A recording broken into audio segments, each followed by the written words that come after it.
અલ્પાના રસોડામાં તમારું સ્વાગત છે। આજે આપણે બનાવવાના છે લીંબુનું અથાણું। અત્યારે ચોમાસામાં લીંબુ સારા આવે છે તો આપણે લીંબુનું અથાણું બનાવીશું। એને આથવાની પણ ઝંઝટ નહીં રહે અને ઇન્સ્ટન્ટ જ બની જશે। તો ચાલો ઝડપથી રેસીપી જોઈએ। તમે મારી ચેનલને લાઈક કરજો, શેર કરજો અને સબસ્ક્રાઇબ કરજો। તો મેં 250 ગ્રામ લીંબુ લીધા છે। લીંબુ આવા પીળા અને પાતળી છાલના લેવાના છે। તો અત્યારે સારા લીંબુ આવે છે તો મેં 250 ગ્રામ લીંબુ લીધા છે। તો સૌથી પહેલા એને આપણે કટ કરવાના છે। આને આપણે આથવાની ઝંઝટ વગર જ આપણે એને બનાવવાના છે અથાણું। તો એને આવા 4 ટુકડા કરી લેવાના છે અને આની અંદર જે બી હોય એ ખાસ કરીને કાઢી લેવાનું છે, કારણ કે જો બી આવશે તો આપણે એકદમ કડવા લાગશે અને આપણે કુકરમાં આવે એવું વાસણ જે હોય એની અંદર આપણે નાખી દેશું। તો બી અને કાઢી આવી રીતે અને બધા લીંબુના આવા પીસ કરી લેશું। તો આપણે બધા લીંબુના ચીરી કરી લીધી છે અને અંદરથી બીયા કાઢીને તૈયાર કરી લીધા છે અને એની અંદર આપણે આ 1 ચમચી હળદર નાખી દેશું અને નાની 2 ચમચી મીઠું એડ કરી દેશું અને બધાને આવી રીતે મિક્સ કરી લેશું। તો આપણે એક કુકર લઈ લીધું છે, એની અંદર મેં કાઠું મૂકી અને પાણી મૂકી દીધું છે। એની અંદર આપણે આ લીંબુના જે ચીરી કરીને તૈયાર કરે મીઠું હળદરવાળા એ ચીરી આપણે બાફવા મૂકી દેવાના છે અને આની 4 થી 5 સીટી વગાડી અને આપણે લીંબુને એકદમ ગળી દેવાના છે।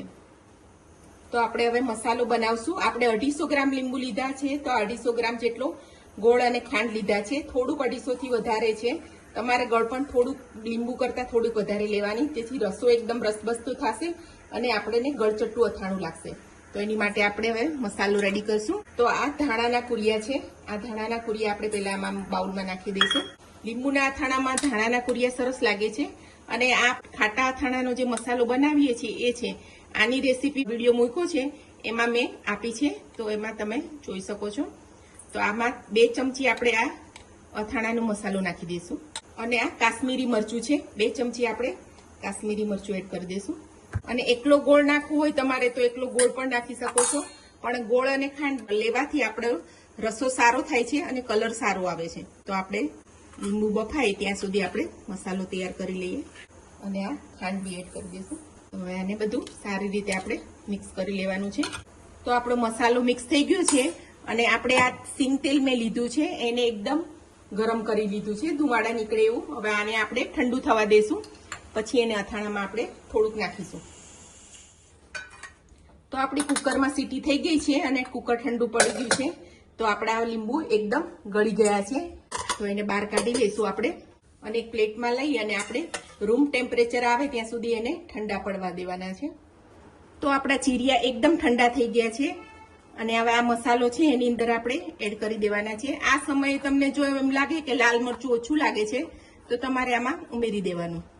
તો હવે આપણે આમાં બધા નાખી દઈશું। એકદમ ઠંડા થાય પછી જ આપણે ચીરિયાને ઉમેરવાના છે। તો આપણા ચીરિયાની અંદર બરોબર મિક્સ થઈ ગયા છે।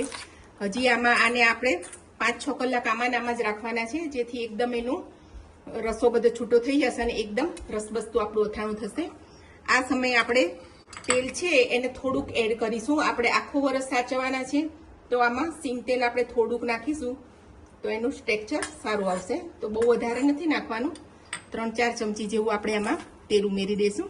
તો હવે આને ઢાંકી 8 થી 10 કલાક આપણે રહેવા દઈશું અને વચ્ચે વચ્ચે એકાદ વાર હલાવી લેવાનું છે।